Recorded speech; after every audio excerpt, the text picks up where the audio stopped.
Hello friends, नमस्कार।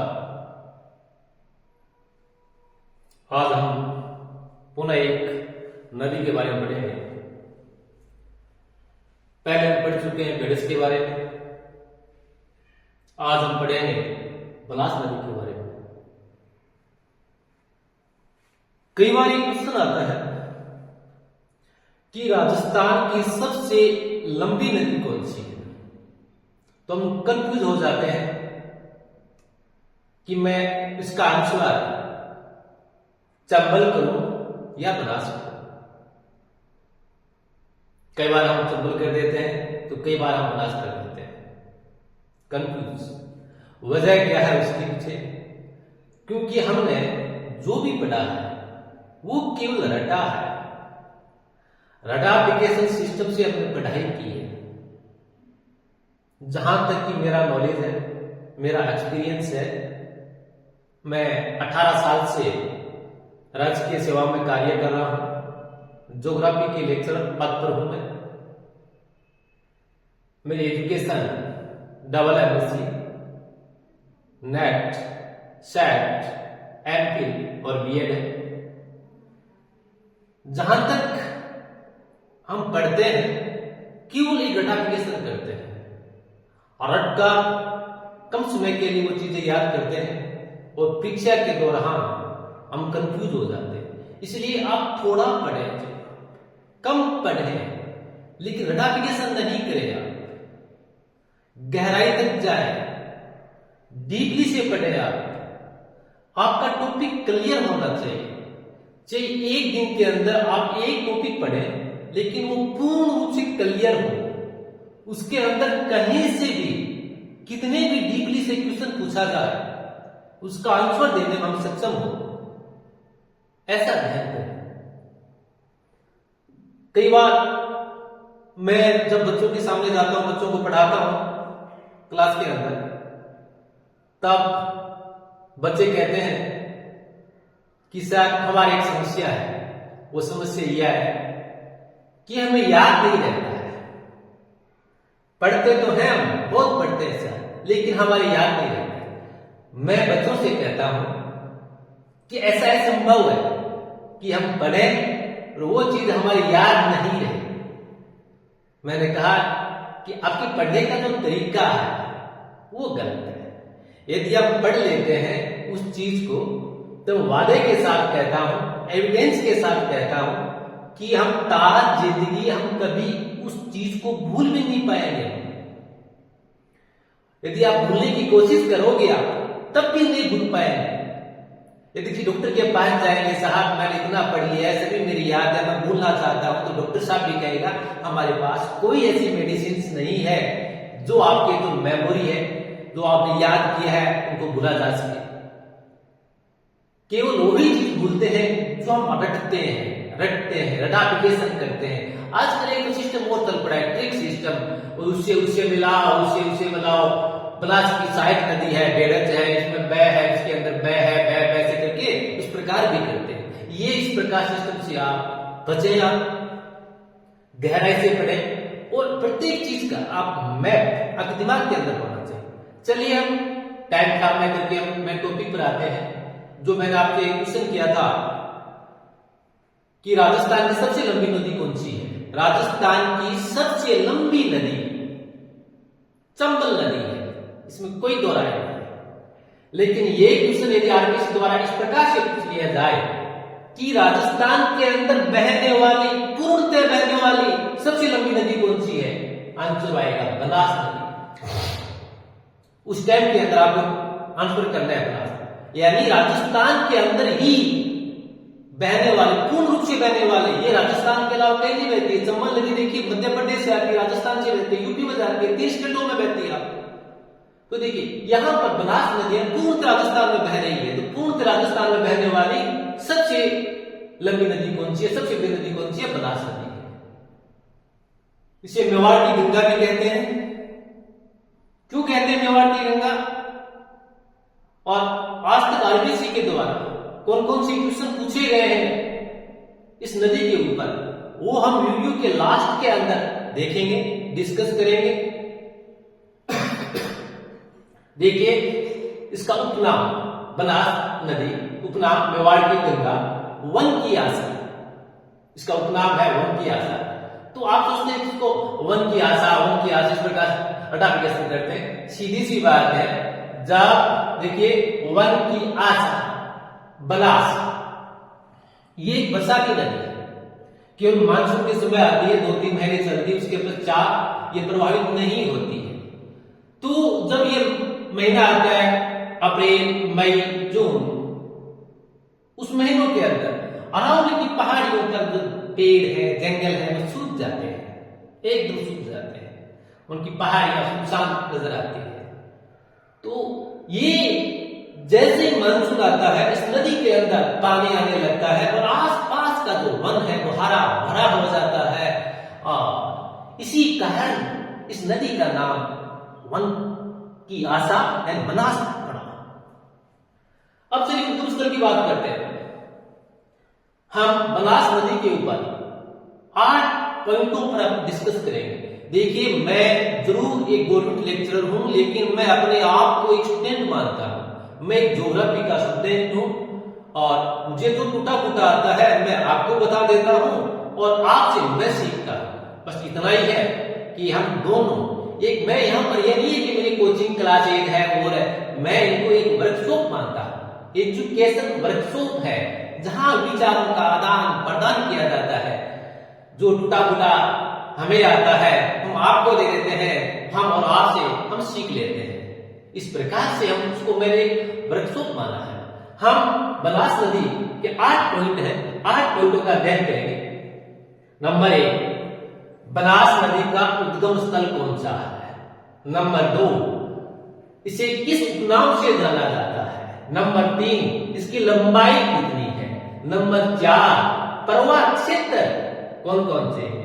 Number 5, पूर्णतः राजस्थान की लंबी नदी। नंबर 6, इसकी सहायक नदियां। नंबर 7, इस नदी पर कौन कौन से बांध तथा झील है। नंबर 8, नदी के तट पर स्थित शहर। इन 8 पॉइंटों के ऊपर हम डिस्कस करेंगे। यदि 8 पॉइंटों को आपने गहराई डीपली से पढ़ लिया तो कहीं से भी क्वेश्चन आए आप आंसर देने के अंदर सक्षम होंगे, बिल्कुल भी नहीं घबराएंगे आप।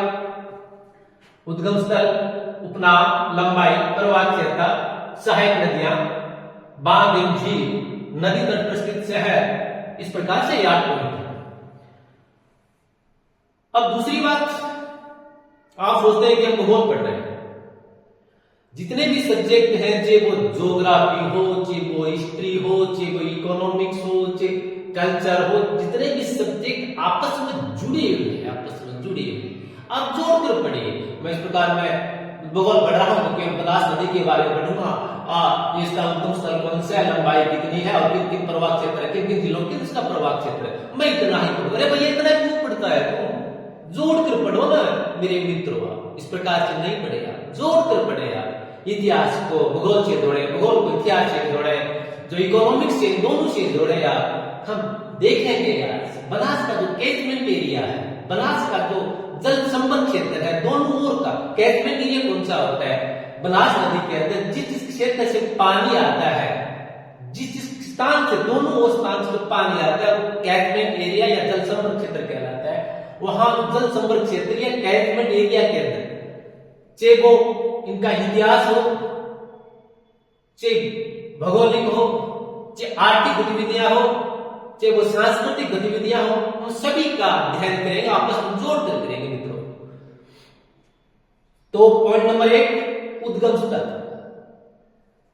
बनास नदी का उद्गम स्थल है जिला राजसमंद, नाथद्वारा से आगे खमनोर की पहाड़ियां।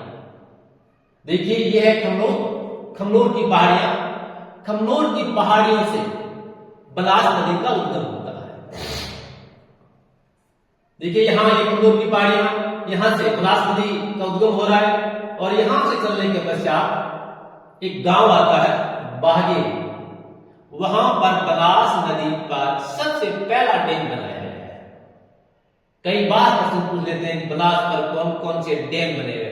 यदि उसे निम्नलिखित में से कौन सा डैम बनास नदी पर नहीं है, 3 दे देंगे और एक ऐसा दे देंगे प्लस वन नहीं है, आपको नहीं वाला करना है, इस टाइम आप कंफ्यूज हो जाएंगे आप मित्रों। तो देखिए आप स्टार्टिंग से देखिए, बनास का सबसे पहला डैम कौन सा है? भागेरी डैम। आप वो याद करते हैं भागेरी, ये भागेरी भैया गांव है, खमनोर से आगे भागेरी एक गांव है और गांव के अंदर एक डैम बना है बनास पर, उसका नाम पड़ गया भागेरी डैम। बनास नदी पर पहला डैम, बनास का प्रथम डैम। उसके पश्चात भागीरथी डैम से हम आ गए, आगे आने के पश्चात एक गांव आता है मोलेला, इस ओर है देखिए बनास के। देखिए एक आप ये भी ध्यान दें, बनास का लेफ्ट साइड और राइट साइड, ये बनास नदी है और देखिए ये पूर्व दिशा की ओर जा रही है, ये उसका लेफ्ट साइड है और ये कौन सा है? राइट साइड है। तो लेफ्ट साइड के अंदर कौन कौन सी चीजें हैं और राइट साइड के अंदर कौन कौन सी चीजें हैं, ये भी ध्यान रखें। यदि डीपली क्वेश्चन पूछ लिया जाए कि बनास नदी के लेफ्ट साइड से कौन कौन सी नदियां आकर मिलती हैं और राइट साइड से आकर कौन कौन सी नदियां मिलती हैं, तब हम माथा पकड़ लेते हैं, अरे यार हमने तो ऐसा याद ही नहीं किया, हमने तो ऐसे केवल 4-5 नदियों के नाम रटे थे, अब क्या करें। तो देखो भैया आइडेंटिफिकेशन नहीं करे आप, यहां पर गांव आ गया मोलेला, तो यहां आ गया खमनौर, इसके लेफ्ट साइड के अंदर मोलेला है और राइट साइड के अंदर क्या है? खमनौर। आप छोड़ देंगे इनको? नहीं छोड़ेंगे। आपके जैसे अपने मोलेला गांव पढ़ा, आपके दिमाग के अंदर चला जाना चाहिए मोलेला प्रसिद्ध है तो क्यों है। देखिए इसके मोलेला के ऊपर कई बार क्वेश्चन पूछेंगे आपके द्वारा, मोलेला मोलेला। हम भटकते हैं कि राजपूत के अंदर मोलेला मोलेला गांव। पहला मैं देखता हूं मोलेला गांव ऐतिहासिक दृष्टिकोण से, उसके पश्चात आर्थिक गतिविधियों की दृष्टिकोण से भी देखेंगे अपन, ऐतिहासिक दृष्टिकोण से देखते हैं। जब हल्दी घाटी का युद्ध हुआ था, मान सिंह अजमेर से सेना लेकर चले थे, तो सबसे पहले कहां आकर अपनी सेना को डेरा डाला था? यही गांव है मोलेला गांव, इसी गांव के अंदर, यहां इसी गांव के अंदर बनास नदी के लेफ्ट साइड के अंदर ये गांव, और यहां पर अपना डेरा डाला था। यहां पर मानसी ने अपनी सेना का डेरा यहां डाला था मोलेला गांव के अंदर। यह तो है ऐतिहासिक दृष्टिकोण से प्रसिद्ध कि मानसिंह है अपनी सेना सबसे पहले इस गांव के अंदर डेरा डाला था, मोलेला गांव के अंदर। आप यदि आर्थिक दृष्टिकोण से देखें कि मोलेला गांव क्यों प्रसिद्ध है, तो आपके दिमाग में आता है क्यों प्रसिद्ध है? टेराकोटा कला के लिए। टेराकोटा क्या है? अरे भाई मैं तुम्हें सीधी सी बात बताऊं, अपने राजस्थानी भाषा के अंदर बनास नदी है, ये बनास नदी के कंठ पर कंठ हुए किनारे पर एक गांव मोलेला, 8 इंच कालती माटी पाई है। जी हाँ, मैं तो हमारे शेखा माटी के अंदर कालर माटी भी कहूँ, चिकनी माटी हुआ, कालर माटी कालती माटी कहूँ। देखिए तो वहां कालर माटी या कालती माटी पाई जाती है, और यहाँ उस मिट्टी को क्या करते हैं, इस प्रकार से घूमते हैं, घूम के उसके पश्चात तरह तरह की आकृतियां बनाते हैं। उस मिट्टी से तरह तरह की आकृतियां मूर्तियां बनाते हैं। बहुत प्रसिद्ध है, पूरे भारत में विश्व के अंदर प्रसिद्ध है। मैं भी गया था, मैं भी लेकर आया था, मैं आपको दिखा था, मेरे पास भी पड़े वहां से कुछ मूर्तियां लेकर आया था, आपको दीपक लेकर आया था, इस तरह कलात्मक जो चीजें थी वहां मैं मोलेला गांव गया था उस टाइम के अंदर, वहां से मैं लेकर भी आया था। बहुत शानदार, बहुत पकी हुई, बहुत सुंदर है। तो मोलेला गांव टेराकोटा कला के लिए प्रसिद्ध है। ये तो हो गया आर्थिक दृष्टिकोण से। ऐतिहासिक दृष्टिकोण से सबसे पहले मानसिंह ने अपनी सेना का डेरा यहां डाला था, 2 की वजह से ये प्रसिद्ध है। इधर आ गया खमनौर गांव, खमनौर। देखिए खमनौर क्यों प्रसिद्ध है?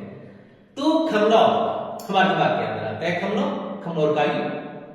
अबुल फजल ने हल्दी घाटी के युद्ध को कौन सा युद्ध कहा था? खमनौर का युद्ध कहा था। देखिए हल्दी घाटी के युद्ध ने कर्नल टोड ने क्या कहा था, अबुल फजल ने क्या कहा था, बंदावी ने क्या कहा था, अलग अलग नाम लाते हैं। तो देखिए मैं थोड़ा सा आप चलते हैं, मैं देखिए पढ़ा तो भूगोल रहा हूं मित्रों, लेकिन क्या करें, जैसे ये गांव आते हैं मेरा दिमाग में वहां चला जाता है, वहां कि वो भी बताओ ताकि ये आपस में जुड़ जाए और आपको याद हो जाए। खमनौर देखिए, जब हल्दी घाटी में 5 मिनट के लिए आपको हल्दी घाटी के बारे में लेता हूं, जब हम पढ़ेंगे इतिहास पढ़ेंगे उस टाइम के अंदर और गहराई से पढ़ेंगे। मैं आपको विश्वास दिलाता हूं मित्रों, यदि आप और हम मिलकर चलेंगे, मिलकर पढ़ेंगे, तो वादा कहता हूं कि आपको न तो नोट्स बनाने की आवश्यकता है, न आपको घर पर पढ़ने की आवश्यकता है। यदि मेरा वीडियो आपने 2 बार देख लिया तो आप कभी भी नहीं भूल पाएंगे, हमेशा आपको याद रहेगा, हमेशा याद रहेगा। परीक्षा तक तो क्या, लॉन्ग टाइम में याद रहेगा, जीवन में याद रहेगा, कभी नहीं भूल पाएंगे आप। देखिए यहां पर बोलेला गांव है, यहां पर सेना आ गई, मुगल सेना थी, मुगल सेना यहां पर थी। यहाँ खनौर गांव या रतलाई या हल्दी घाटी या बलीचा गांव। तो जब 18 जून 1576 को हल्दी घाटी का युद्ध प्रारंभ हुआ था, तो यहां से सेना मोलेरा गांव से यहां सेना बनास नदी को पार करते हुए यहां हल्दी घाटी की ओर आ गई थी। मुगलों की सेना यहां पर आ गई थी।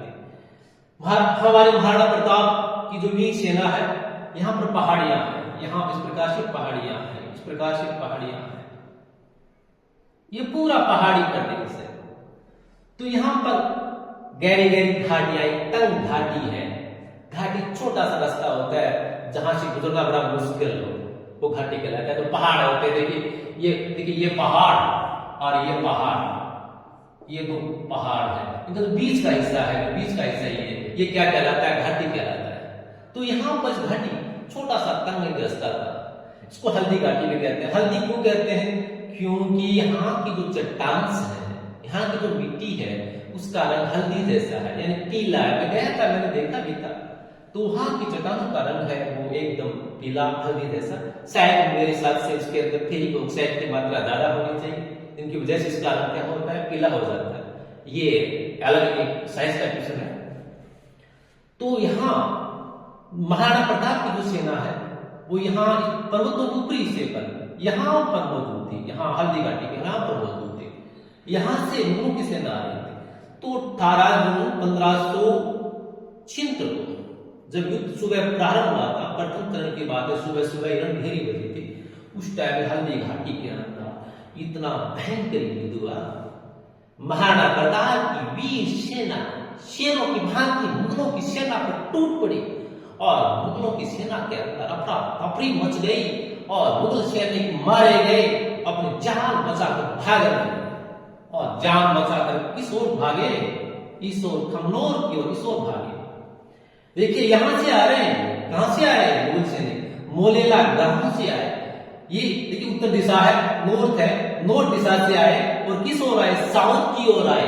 यहां पर हल्दी घाटी है और इस घाटी के अंदर हल्दी घाटी का जो युद्ध हुआ था, उसका जो प्रथम चरण है, उसके अंदर जो मुगल पूरी तरह से हार गए थे और अपनी जान बचाकर भागे थे, वापस किस ओर? नॉर्थ दिशा की ओर, नॉर्थ की ओर भागे थे, यहां भाग कर चले गए।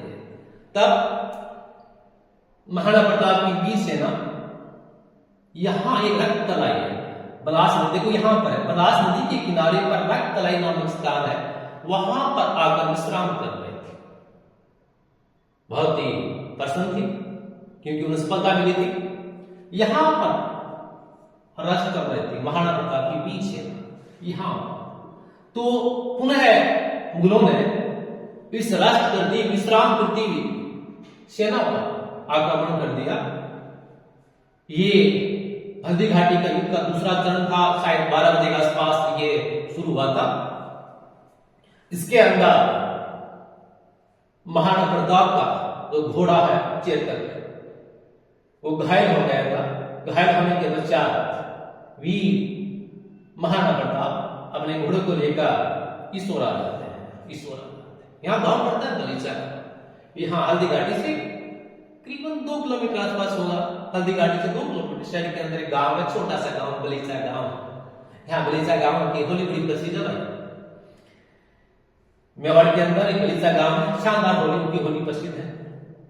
तो यहाँ पर ये बलीचा गांव के अंदर छोटा सा इन पहाड़ों में छोटा सा एक नाला है, नाला बहता है, नाला, वो नाला यहाँ नाला है, यहाँ से बहकर रासमुंदा गिरता है वहां पर। तो नाले को पार करते समय उस चेतक ने अपने प्राण छोड़ दिए थे। और इसी गांव के अंदर उच्चेतर की समाधि स्थल है। ये तो हो गया हमारा हल्दी घाटी का युद्ध। पुनः हम बनास नदी की ओर चलते हैं। ये मोलेरा गांव आ गया। ये हल्दी घाटी के युद्ध के बारे में थोड़ा सा हम देख लिया, फिर हम हिस्ट्री के टाइम देखेंगे, गहराई से देखेंगे। आगे आ गया नंदसमन डैम। पहला डैम भागे डैम, दूसरा डैम है मित्रों नंदसमन डैम। बनास के ऊपर सेकंड डैम नंदसमन डैम राजसमंद जिले का सबसे बड़ा डैम है। यदि प्रश्न पूछ लिया जाए कि राजसमंद जिले का सबसे बड़ा डैम कौन सा है, तब किस नदी पर है, तो आंसर होगा नंदसमन डैम नदी, बनास नदी। यहां से नंदसमन डैम से 7 किलोमीटर एक गांव आता है नाथद्वारा।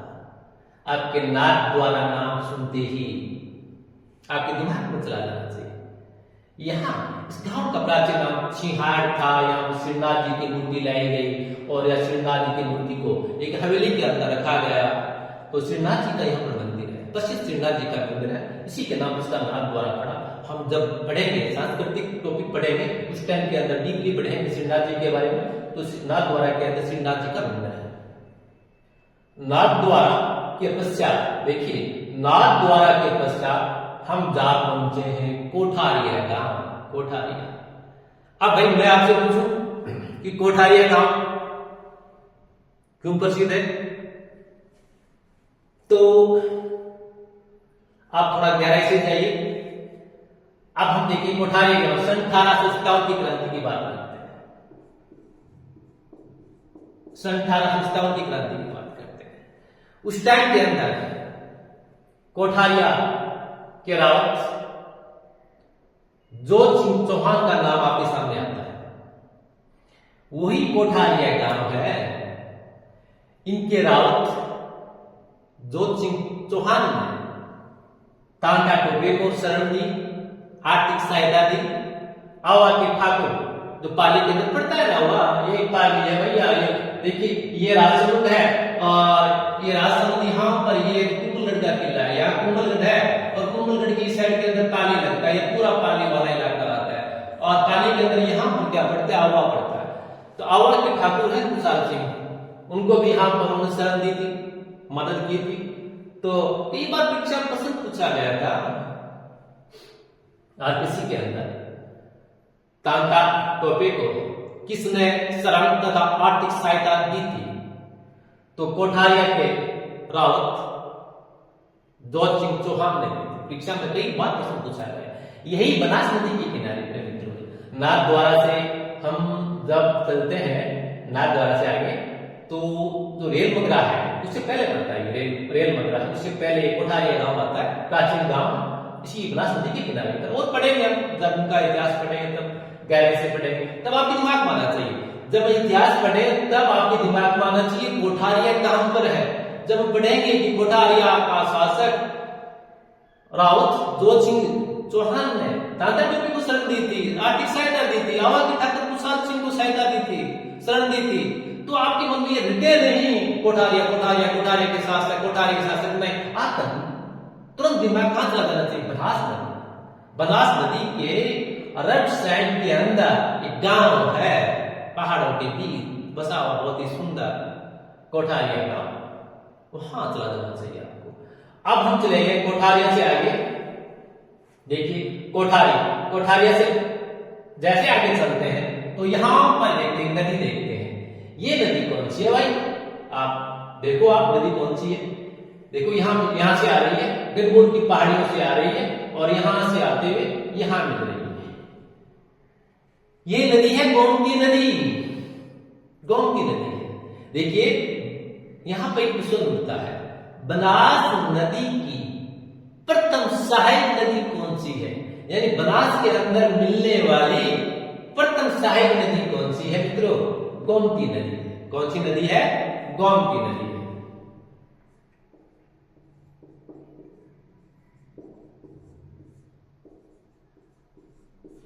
गोमती नदी है। अब आपके दिमाग में, मैं भी पहले पढ़ता था, मैं भी देखिए उस टाइम के अंदर मैं कंफ्यूज हो जाता, अरे यार क्या है। गोमती नदी राजसमंद के अंदर भी है, इसके ऊपर ये राजसमंद झील भी बनी हुई है, ये उदयपुर के अंदर भी है, इस पर जयसमंद झील बनी हुई है। मालूम नहीं कहाँ कौन सी क्या कंफ्यूज है।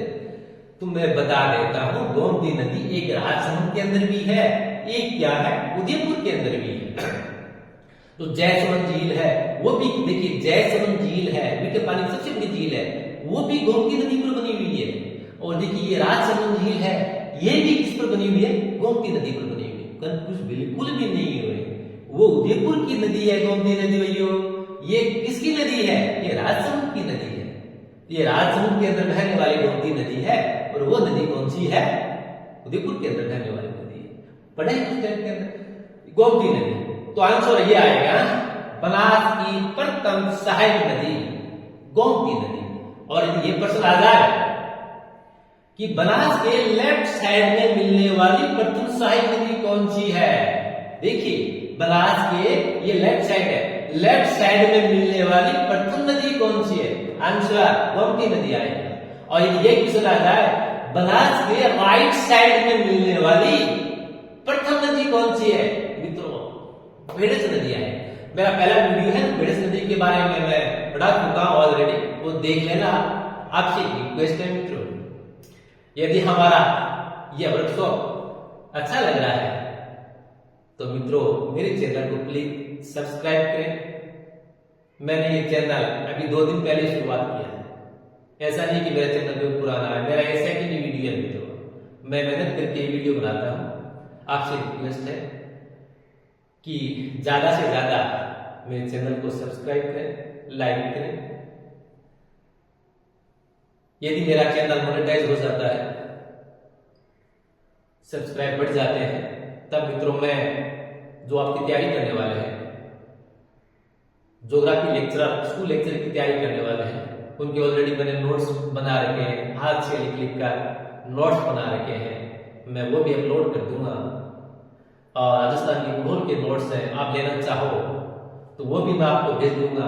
मैं मेरे कॉन्टेक्ट नंबर है वो दे दूंगा, आप मेरे से राजस्थान के भूगोल के नोट्स हैं, स्कूल लेक्चर ज्योग्राफी के नोट्स हैं, point two point with map के साथ बनाए हुए। ऐसा नहीं है कि मैंने शिक्षित तोड़ तोड़ के, नहीं, मैंने बड़ी मेहनत की है।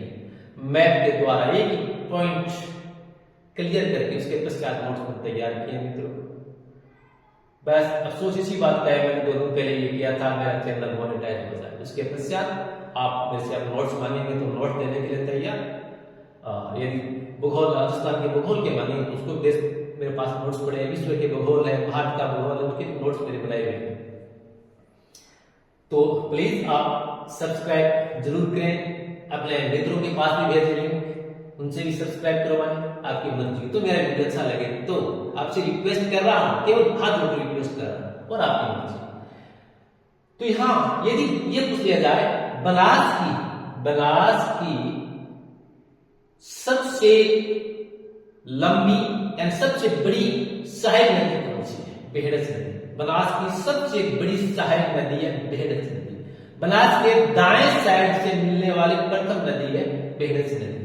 ये पहले ऑलरेडी पढ़ चुके हैं हम। इसके बाद गोमती नदी में पढ़ लेते हैं। गोमती नदी, देखिए गोमती नदी यहां नाथद्वारा, ये नाथद्वारा है, नाथद्वारा से अरूर चलती है, नाथद्वारा या नाथद्वारा यहां से आती है, नाथद्वारा से यहाँ पर कांकरोली, राजसमंद, फिर भीम, देवगढ़, यहाँ से चलती है। देखिए यहाँ फिर यहाँ से होती हुई ये भीम, देवगढ़, फिर यहाँ पर ब्यावर, फिर अजमेर होती है, जयपुर चल जाती है।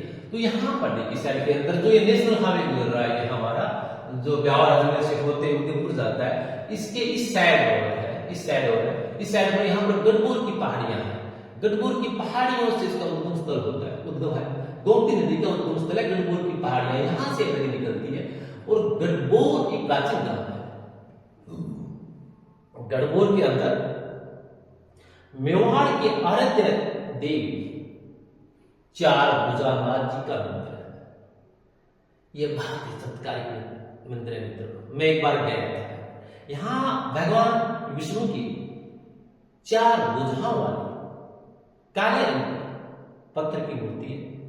बहुत ही चमत्कारिक है, बहुत ही मान्यता है, बहुत मान्यता है। यहाँ 4 भुजानाथ जी की बहुत मान्यता है। मेवाड़ के अंदर सबसे ज्यादा यदि की मान्यता है तो इसकी है, चारभुजा जी की। यहां से गढ़पुर की पहाड़ियों से ये नदी, गोमती नदी निकल कर उसके पश्चात एक गांव आता है कांकरोली। देखिए कांकरोली से देखिए आपके मन में ये भी कंफ्यूज आता है राजसमंद कांकरोली राजसमंद की। देखिए द्वारिकाधीश का मंदिर कहां पर हम पढ़ते हैं कांकरोली। देखिए कांकरोली प्राचीन गांव है, कांकरोली एक प्राचीन गांव है और कांकरोली के पास ही एक नया शहर बसाया गया राजसमंद। देखिए हाँ, तो ये आपस में मिले हुए कांकरोली राजसमंद अब अलग अलग नहीं है।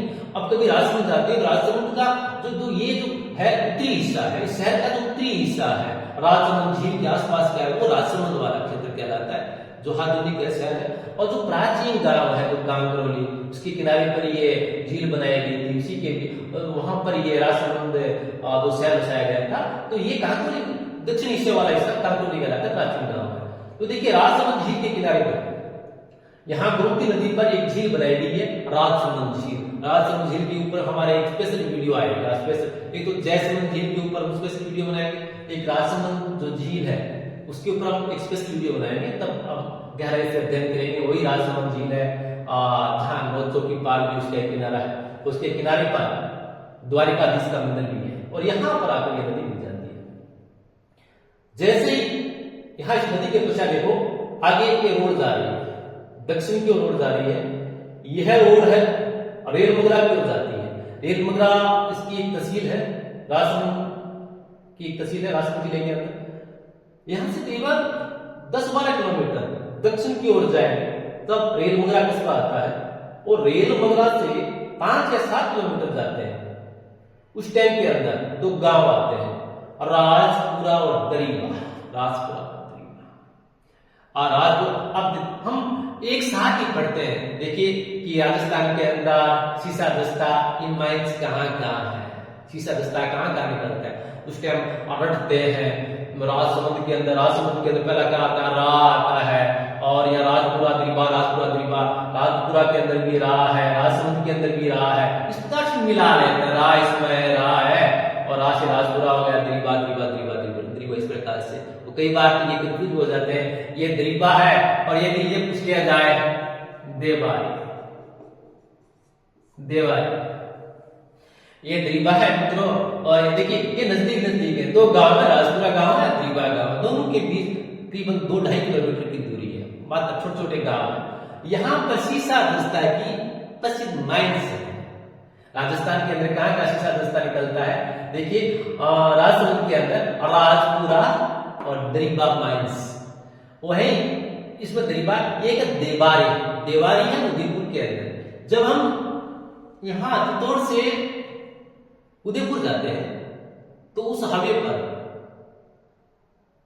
उदयपुर से करीबन 12-13 किलोमीटर पहले हाईवे पर ही आता है देवारी माइंस आता है, वहां पर है देवारी उदयपुर के अंदर है। जो ये हमारा हाईवे जा रहा है चित्तौड़ टू उदयपुर, उस हाईवे पर 10-12 किलोमीटर उदयपुर से पहले आता है देवारी माइंस आता है। तो ये उदयपुर के अंदर है और राजपुरा दरीबा कहां पर है, राजसमंद के अंदर है। तो राजसमंद के अंदर राजपुरा दरीबा माइंस सीसा दस्ता के लिए प्रसिद्ध है और उदयपुर के अंदर देवारी है।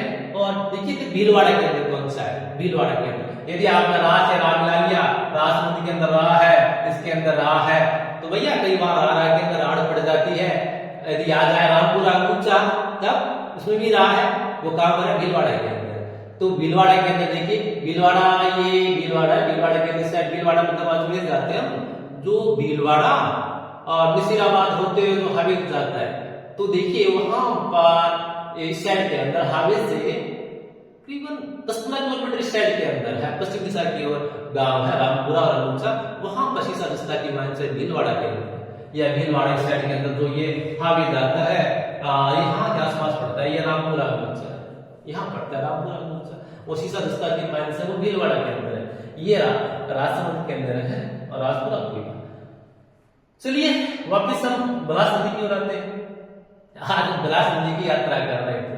देखिए बनास नदी ये काफी लंबा हो जाएगा। मैं तो सोच तो ये रहा था कि इस पर एक वीडियो बनाया जाए, लेकिन एक वीडियो बनाएंगे तो देखिए काफी लंबा हो जाएगा। यदि आप कम देखें, डीपली नहीं पढ़े तब भी दिक्कत है, हमारा टॉपिक छूट जाएगा। इसलिए मैं इसके दो भाग बनाए।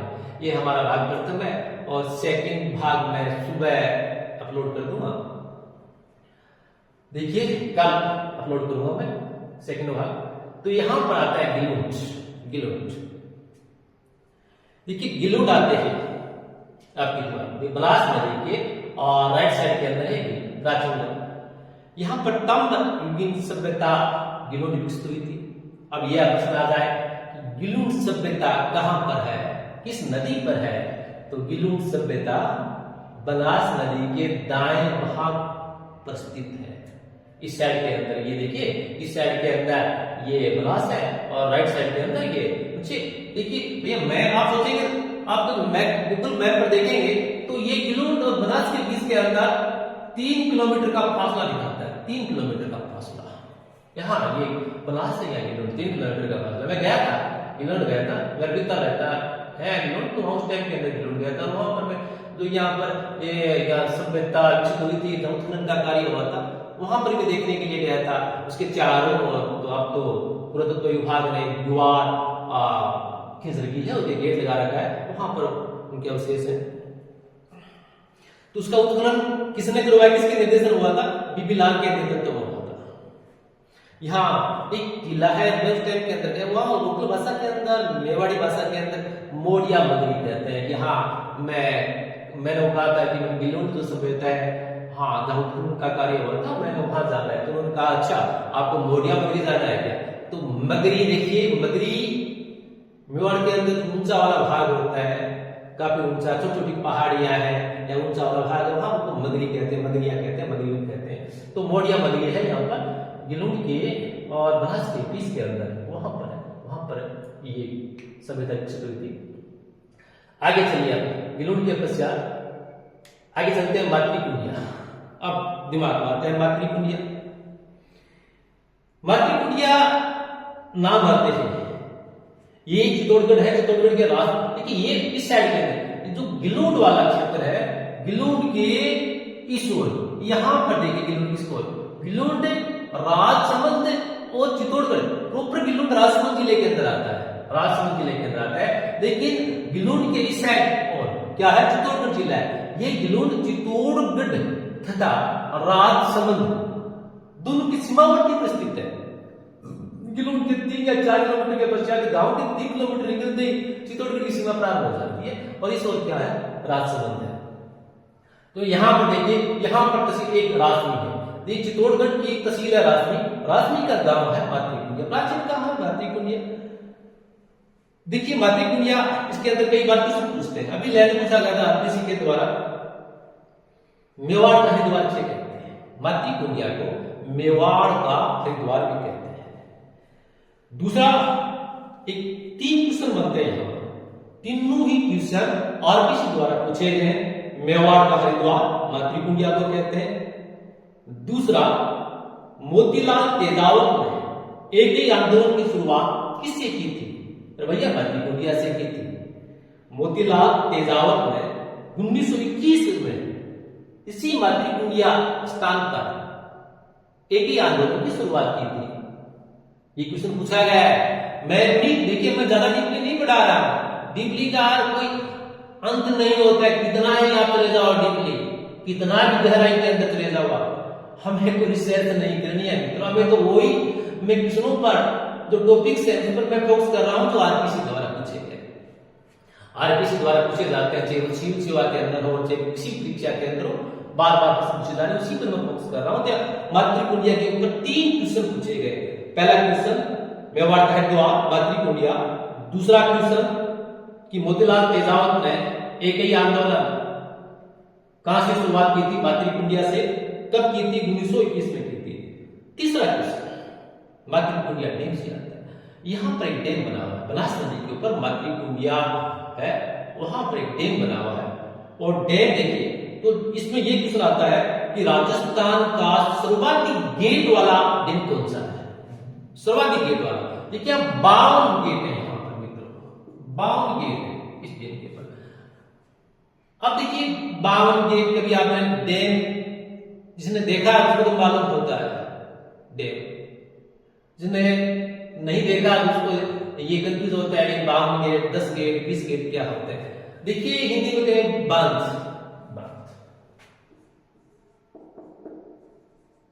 बांध कहते हैं बांध। अब भैया बांध को इस डैम क्या देते हैं, बैराज क्या देते हैं, बांध। मैं आपको थोड़ा सा एक मिनट लूंगा बांध के बारे में। पानी को बांधना, पानी को रोकना। अब पानी देखिए यहां से आ रहा है, साइड से आ रहा है, चलिए पानी यहां से आ रहा है तो यहां से आ रहा है, तो इनको बांधना है और रोकना है। तो क्या करेंगे, यहां पर दीवार, यहां पर क्या कर देंगे, दीवार ऊंची ऊंची दीवार खींच देंगे, उसके चारों दीवार खींच देंगे, यहां भी दीवार खींच दी, यहां पर खींच दी, और जो भी इस नदी का पानी आएगा उसके अंदर भर जाएगा, भर जाएगा। अब भरने के पश्चात कहेंगे पानी को निकलना पड़ता ही है, जाएगा कहां पर, तब ये पूरा डैम भर जाता है।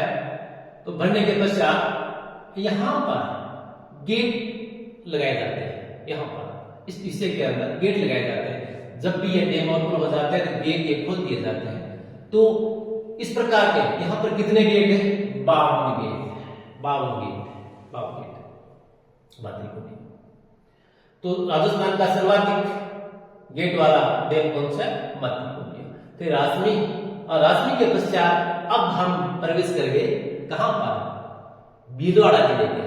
राजमी भी ये देखिए यहाँ हमारा हिस्सा है, देखिए यहाँ पर चित्तौड़गढ़ है और यहाँ पर हिस्सा कौन सा है, भीलवाड़ा का चल रहा है, भीलवाड़ा। राजमी के पश्चात हम भीलवाड़ा के अंदर प्रवेश करके, और यहाँ अब ये नदी भीलवाड़ा में बहती हुई और ये बिगोद नामक स्थान पर आती है।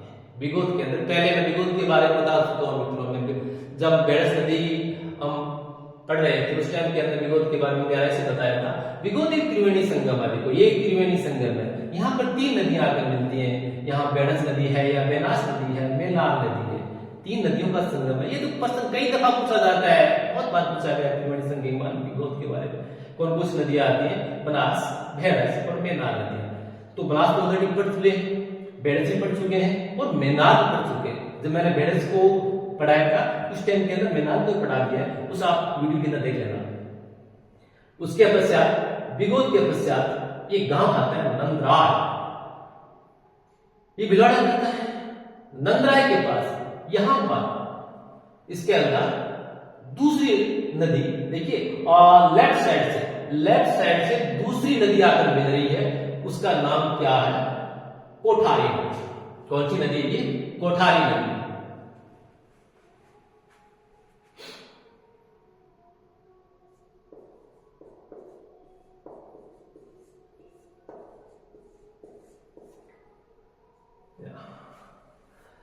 बनास के अंदर लेफ्ट साइड से पहली नदी गोमती, दूसरी कौन सी है, कोठारी नदी आकर मिल रही है। यहाँ इस गांव के अंदर, नंदराय गांव के अंदर आकर मिल रही है। अब कोठारी के बारे में पढ़ लेते हैं कि कोठारी का उद्गम स्थल कौन सा है। कोठारी का उद्गम स्थल दिवेर की पहाड़ी, ये राजस्थान के अंदर पड़ती है। जो ये हावे गुजरा हावे के इस ओर बिरबुर की पहाड़ियां हैं, इधर और क्या है, ये दिवेर की पहाड़ियां हैं। इस साइड के अंदर ये भीम है, भीम से नीचे की ओर है, भीम और देवगढ़ आते हैं।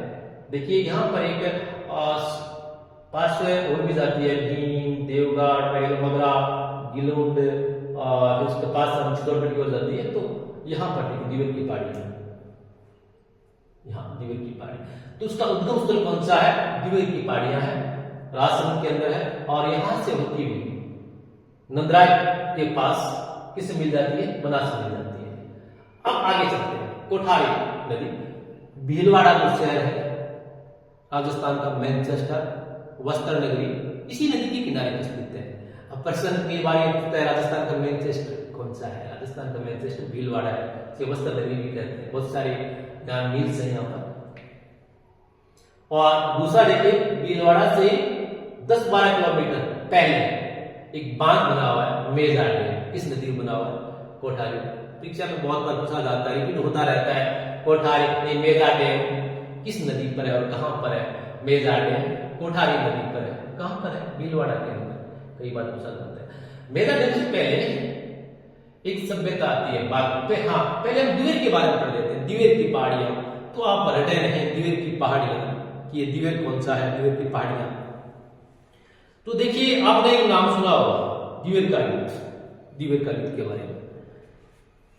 वही दिवेर का युद्ध जो 1582 में हुआ था, जिसे कर्नल टोड ने मेवाड़ का मैराथन भी कहा है। ये हाँ, दिवेर वाला ये दिवेर का युद्ध कर्नल टोड ने इसे मेवाड़ का मैराथन भी कहा है। 2006 की जो भर्ती थी थर्ड ग्रेड टीचर की, उसके अंदर ये क्वेश्चन पूछा गया था उस टाइम के अंदर कि मेवाड़ का मैराथन किस युद्ध को कहते हैं, दिवेर के युद्ध को कहते हैं। 1582 ईस्वी में हुआ था। यह युद्ध किनके मध्य हुआ था? जी अकबर का काका था सुल्तान खां और महाराणा प्रताप की सेना के मध्य हुआ था। इसके अंदर सुल्तान खां मारा गया था अमर सिंह के हाथों। यहां मुगल सेना बहुत बुरी तरह से हार हुई थी। आगे चलिए देखते हैं हम दिवेर आगे बागौर सभ्यता। ये बागौर सभ्यता हम जब सभ्यता वाला टॉपिक पढ़ेंगे तब सभ्यता के बारे में पढ़ेंगे, लेकिन उस टाइम के अंदर अभी देखिए थोड़ा सा देख लेते हैं सभ्यता के बारे में। बागौर सभ्यता है जो इसका उत्खनन का कार्य है, जो किसके निर्देशन हुआ था? ये डॉक्टर वीरेंद्र नाथ मिश्र के नेतृत्व में किया गया था उत्खनन का कार्य। ये कांस्य युगीन सभ्यता है बागौर वाली। बागौर के अंदर देखिए यहाँ पर और इसके अंदर पूछा गया यहाँ पर कि कौन सी सभ्यता के अंदर या कृषि का पशुपालन की प्राचीनतम साक्ष्य प्राप्त हुई? ये बागौर सभ्यता भीलवाड़ा के अंदर काटोरी नदी पर यहाँ पर कांस्य युगीन सभ्यता ये यहाँ होगी। दूसरी देखिए बालाथल सभ्यता आती है। बालाथल ये मैं ये भूल गया था जब हम मेवाड़ की जो यमुना या बेड़क नदी पढ़ रहे थे उस टाइम के अंदर में ईसवाल को बता दी थी। ईसवाल सभ्यता के बारे में तो पढ़ लिया था, लेकिन बालाथल के बारे में नहीं पढ़ा था। जो बालाथल सभ्यता है देखिए, ये बालाथल सभ्यता उदयपुर के अंदर है। वल्लभनगर जो तहसील है वल्लभनगर के पास ये थे। वही वल्लभनगर जहाँ बहस प्रजनन केंद्र स्थित है, वही वल्लभनगर जो बेड़क नदी के किनारे पर स्थित है। वही वल्लभनगर जहां वल्लभनगर से 4 किलोमीटर पहले वल्लभनगर डैम बना हुआ है, वहीं पर बालाथल सभ्यता बेड़क नदी के किनारे पर स्थित है। और यहाँ पर लोहे गलाने की भट्टी के अवशेष मिले हैं और कपड़े का टुकड़ा मिला है। परीक्षा पूछा गया है कि कहां पर लोहे गलाने की भट्टी या कपड़े का टुकड़ा मिला है, तो बालाथल सभ्यता वल्लभनगर उदयपुर। एक आती है ईसवाल। देखिए ये लोहे सभ्यता है, मैं बता चुका हूं उस टाइम बेड़स वाले में, ये यहाँ पर आती है ये।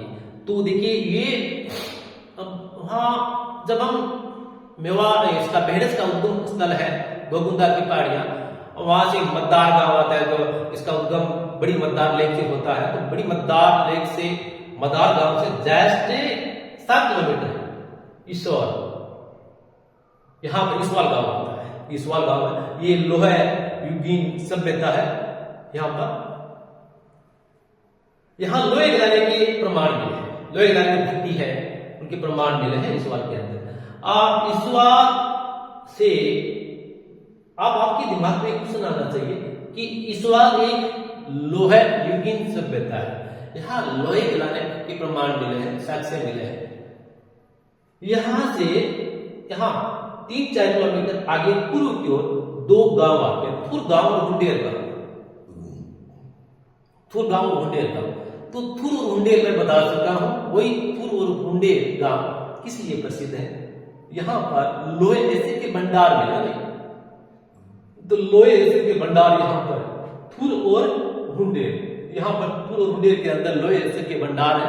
और इससे पहले सवाल आता है यहाँ जो सभ्यता लोहे जो सभ्यता है विकसित हुई थी, लोहे गलाने की भट्टी के साक्ष्य मिले यहाँ पर। इस प्रकार से गिल्लूट बता चुका हूं मैं, ये बीबी लाल के नेतृत्व में इसको खनन किया गया था, वो हम पढ़ चुके हैं। इस प्रकार से कई सभ्यता ईसवाल, बालाथल 2 और ये गिल्लूट 3 और एक बागौर सभ्यता, उनके 4 के बारे में पढ़ लिया है। 4 सभ्यता है उनके बारे में पढ़ चुके हैं।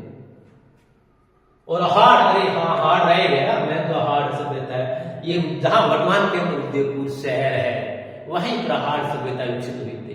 वहां पर हाड़ म्यूजियम भी है। ये अहाड़ नदी या बेड़स नदी के किनारे पर 5 सभ्यता। देखिए तो देखिए बेड़स पर कौन कौन सी सभ्यता है? ईसवाल 1, अहाड़ 2, बालातल 3, और बनास पर गिलून 4, कोठारी पर बागो 5 सभ्यता के बारे में हम देखेंगे और हम आगे गहरे से देखेंगे। अब थोड़ा सा एक बार हम रिविजन कर लेते हैं। देखिए बनास नदी का उद्गम स्थल खमनोर की पहाड़ियां, उपनाम वन की आशा, लंबाई 1512 किलोमीटर, इसकी कुल लंबाई 1512 किलोमीटर, पर्वत क्षेत्र 6 जिलों के अंदर है। राजसमंद, चित्तौड़गढ़, भीलवाड़ा, अजमेर, टोंक और सवाई माधोपुर। राजस्थान में बहने वाली, पूर्ण राजस्थान में बहने वाली राजस्थान की सबसे लंबी नदी है सहायक नदी। सहायक नदियां देखिए, अब सहायक नदियां के अंदर इसके दाहिने तरफ से मिलने वाली सहायक नदियां कौन सी हैं, बाएं तरफ से मिलने वाली सहायक नदियां कौन सी हैं? आप तो टोटल केवल सहायक नदी के बारे में याद कर लेते हैं। आप ऐसा याद करो कि इनके लेफ्ट साइड से कौन सी मिल रही है, राइट साइड से कौन सी मिल रही है, लेफ्ट साइड से प्रथम कौन सी मिल रही है, सेकंड कौन सी मिल रही है, थर्ड कौन सी मिल रही है, राइट साइड के अंदर थर्ड, सेकंड, थर्ड कौन सी मिल रही है, इसका क्रम वाइज स्पीड वाइज याद करें। तो देखिए सहायक नदियों में दाएं तरफ की नदियां बेहड़स और मैदान। देखिए ये बेहड़स है और ये मैदान, दोनों यह त्रिवेणी संगम बनाती है विगोद के अंदर। ये इनके राइट साइड में मिलने वाली नदियां हैं। अब देखिए, अब इसके बाएं तरफ मिलने वाली नदियां, बाएं तरफ मिलने वाली नदियों के अंदर आपने गोमती पढ़ लिया, कोठारी पढ़ लिया। आगे का हिस्सा इसका पार्ट 2 के अंदर पढ़ेंगे, जो पार्ट 2 आएगा उसके अंदर देखिए यहां तक कि आप याद रखें। आगे वाला हिस्सा है इसका जो पार्ट 2 पढ़ेंगे तब वहां तक पढ़ेंगे। इस बनास के ऊपर कौन कौन से बांध या झील है? देखिए बागेरी डैम, ये मुलेला गांव से पहले पड़ता है, वो पढ़ लिया। नंदसमंद राजसमंद जिले का सबसे बड़ा डैम, वो पढ़ लिया। मातृकुंडिया डैम राजस्थान का सर्वाधिक गेट वाला, 52 गेट इसके वाला डैम जो चित्तौड़गढ़ पड़ता है, राजगढ़ तहसील के अंदर है, वो पढ़ लिया। मेवाड़ का हरिद्वार भी कहते हैं, वो पढ़ लिया। बिशुनपुर बांध पढ़े, आगे पढ़ेंगे। बिशुनपुर बांध के बाद आगे पढ़ेंगे जो टोंक के अंदर है। इसरदा बांध जो सवाई माधोपुर के अंदर है, आगे पढ़ेंगे। देखिए यहाँ भागेरी, नंदसमंद और मातृकुंडिया 3 के बारे में आज पढ़ लिया, और बिशुनपुर बांध और इसरदा बांध है, आगे के पार्ट 2 के अंदर पढ़ेंगे। अब नदी तट पर स्थित शहर कौन कौन से? अब नदी के किनारे पर कौन कौन से शहर हैं? देखिए नाथद्वारा नरसिंह जी का मंदिर है, रासमी जो वही मातृकुंडिया से आगे वाला चित्तौड़गढ़ की तहसील है, रासमी प्राचीन शहर है रासमी, और टोंक ये क्या है? बनास नदी के किनारे स्थित शहर है। आज इतना ही, शायद ये वीडियो काफी लंबा हो गया, मैं माफी चाहूंगा। मैं बिल्कुल छोटा करने के विचार था, लेकिन बातें बातों के अंदर ये काफी लंबा हो चुका है। हम पुनः मिलेंगे अगले वीडियो के अंदर, तब तक नमस्कार।